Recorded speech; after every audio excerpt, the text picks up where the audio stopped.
সনাতন ধর্মে পূর্ণিমা তিথিকে অত্যন্ত শুভ বলে মনে করা হয়। এটি বিশ্বাস করা হয় যে পূর্ণিমা তিথিটি দেবী লক্ষ্মীর খুব প্রিয়, যিনি সম্পদের দেবী। বছরে 12টি পূর্ণিমা থাকলেও এই প্রথম পূর্ণিমাটি বেশি গুরুত্বপূর্ণ। এই পূর্ণিমাকে হিন্দু নববর্ষের প্রথম পূর্ণিমা বলে মনে করা হয়। স্নান এবং দান ছাড়াও এই দিনে হনুমান জন্মোৎসবও পালিত হয়। আসুন প্রথমেই জেনে নিই এই পূর্ণিমার 2024-এর তারিখ, পুজোর শুভ সময়। 23শে এপ্রিল 2024 মঙ্গলবার পড়েছে বছরের প্রথম পূর্ণিমা। হনুমান জয়ন্তীও এই একই দিনে পালিত হবে। এই দিনে ভগবান সত্যনারায়ণ ভগবান বিষ্ণুর এই রূপের পূজা করা হয় এবং তার আশীর্বাদ পাওয়ার জন্য পূর্ণিমার উপবাসও পালন করা হয়।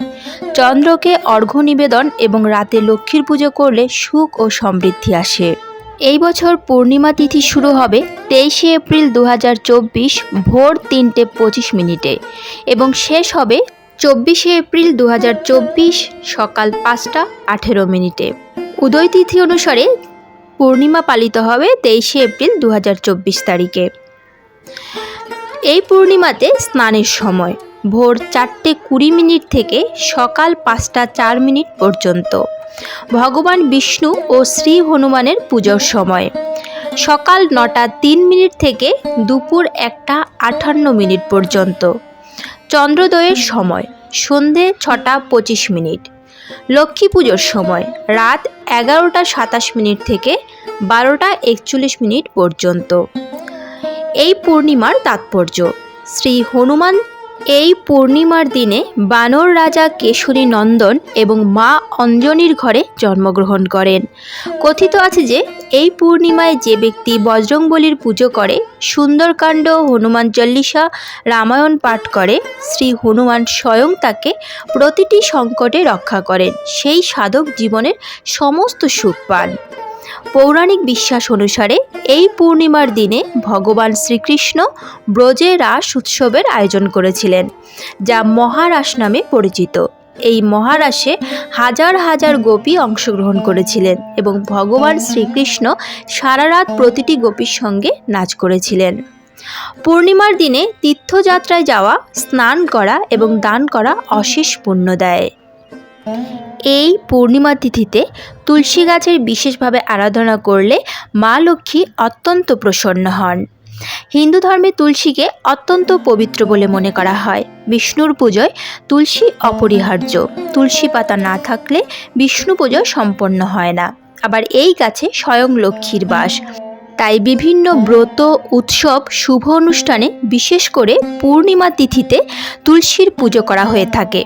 তুলসীর পুজো করলে জীবনে ইতিবাচক শক্তির প্রসার ঘটে, পাশাপাশি জীবনে সুখ সমৃদ্ধি দেখা দেয়। বাড়িতে তুলসী গাছ রাখলে বিশেষ কিছু নিয়ম মেনে চলা উচিত এই পূর্ণিমা তিথিতে। শাস্ত্র অনুযায়ী তুলসী গাছের আশেপাশে 5টি জিনিস ভুলেও রাখবেন না।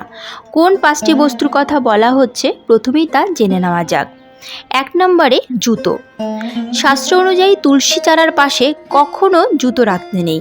মনে করা হয় যেহেতু তুলসী লক্ষ্মীর বিশেষ প্রিয়, তাই এর ফলে তুলসীর পাশাপাশি লক্ষ্মীর অপমান করা হয়।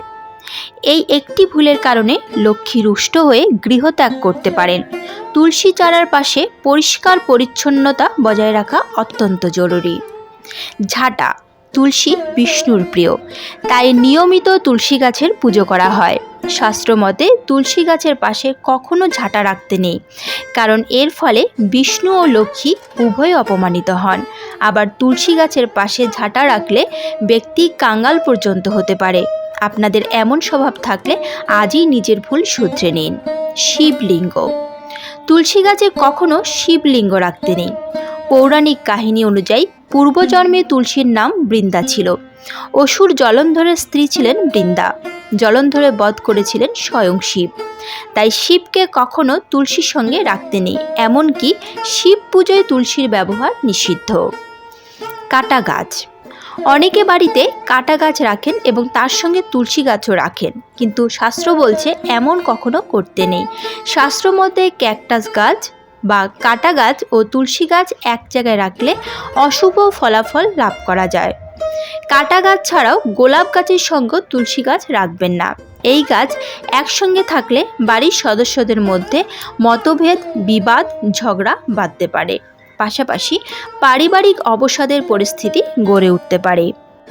ডাস্টবিন।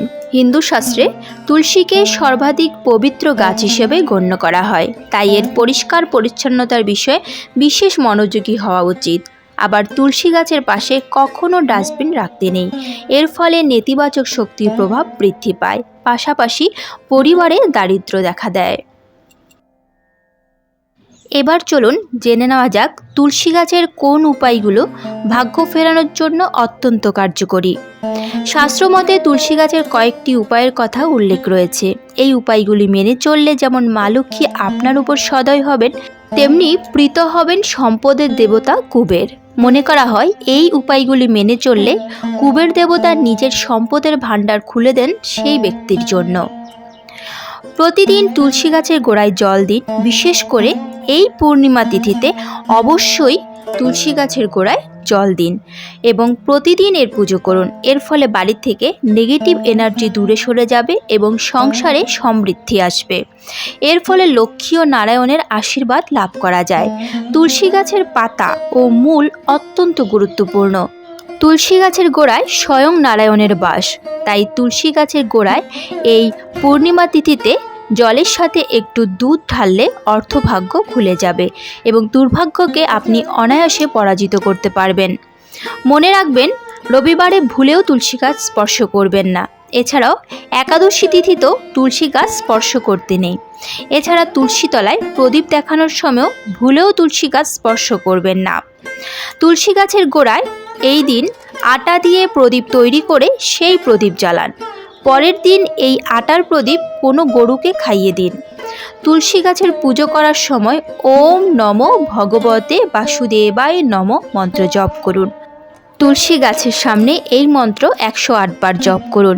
এর ফলে আপনার জীবনে যে সমস্যাই আসুক না কেন তার সমাধান হওয়া নিশ্চিত। সংসারে শ্রীবৃদ্ধি করতে পূর্ণিমা তিথিতে আটা দিয়ে তৈরি প্রদীপটিতে ঘি ঢেলে সেই প্রদীপ সন্ধেবেলা তুলসী গাছের গোড়ায় জ্বালিয়ে দিন। এর মধ্যে 1 চিমটে হলুদ দিয়ে তুলসী গাছের গোড়ায় রেখে দিন। মনে রাখবেন, এই প্রদীপ যেন উত্তর দিকে মুখ করে জ্বালানো হয়। দুর্ভাগ্য যদি আপনার পিছু না ছাড়ে, তাহলে এই পূর্ণিমা তিথিতে তুলসী গাছে একটু গুড় নিবেদন করুন। এর ফলে সৌভাগ্য লক্ষ্মী আপনার প্রতি সদয় হবেন। সংসারের সুখ সমৃদ্ধি বৃদ্ধি করতে এই পূর্ণিমা তিথিতে যে কাজটি অবশ্যই করবেন সেটি হলো 2টি অক্ষত পান সিঁদুর ও চন্দন লাগিয়ে শ্রী লক্ষ্মীনারায়ণকে নিবেদন করবেন। পান দুটির উপরে কিছু মঙ্গল সামগ্রী নিবেদন করবেন, যেমন কড়ি, 1 টাকার কয়েন, 1 টুকরো হলুদ, অখণ্ড আতপ চাল, সুপরি ও পদ্মবীজ। এই মঙ্গল সামগ্রীগুলি শ্রী লক্ষ্মীনারায়ণকে নিবেদন করে ধূপকাঠি ও প্রদীপ জ্বালিয়ে তাদের পুজো করুন এবং ভক্তি ভরে সূর্যাস্তের আগে এই মঙ্গল সামগ্রীগুলি থেকে যে কোনো একটি মঙ্গল সামগ্রী নিয়ে তুলসী তলায় পুঁতে দিন, তবে সেটি যেন সবার অলক্ষ্যে হয়। এরূপ করলে ব্যক্তির সমস্ত মনস্কামনা পূরণ হবে, সাংসারিক অশান্তি দূর হবে, শ্রী লক্ষ্মীনারায়ণের কৃপা বর্ষিত হয়ে ব্যক্তির ভাগ্য সুপ্রসন্ন হবে। আজকের মতো ভিডিওটি এখানেই শেষ করলাম। আশা করি আপনাদের ভালো লেগেছে। যদি ভালো লেগে থাকে তাহলে অবশ্যই একটি লাইক করবেন। যদি রাধা মাধবের পরম ভক্ত হন তাহলে কমেন্টে অবশ্যই রাধা মাধবের জয়গান করতে ভুলবেন না যেন। বন্ধুবান্ধব বা প্রিয়জনদের সঙ্গে শেয়ার করবেন যাতে তারাও উপকৃত হতে পারে। এ ধরনের বিভিন্ন ধর্মীয় ভিডিও পেতে এবং নিয়মিত গীতাপাঠ শুনতে চ্যানেলটিকে অবশ্যই সাবস্ক্রাইব করুন। আজ তাহলে এ পর্যন্তই। দেখা হচ্ছে পরবর্তী ভিডিওতে। ভালো থাকবেন, সুস্থ থাকবেন। জয় শ্রীকৃষ্ণ। রাধে রাধে।